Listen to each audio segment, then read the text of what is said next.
Kiti, ukishirikiana na maombi na uinjilisti, ni matukio gani ya kikanisa ambayo umeandaa? Jumamosi, siku ya Jumapili, siku ya Jumatatu, Jumanne, tunamaliza siku ya Jumatano. Kwa mkutano wetu wa injili ni siku 5.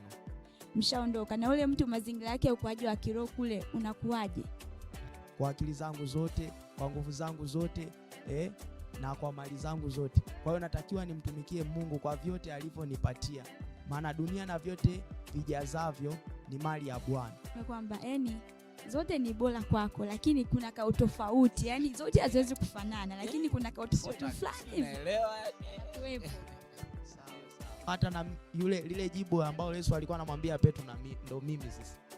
Yaani ndo mimi, yaani unajua Mungu akiwa anaongea na wewe, ndo wewe. Kwamba hakuna aliacha vitu vyote akabaki kama alivyo. Ni nini unawahasa finalists ambao wana sita kwenda umesheni?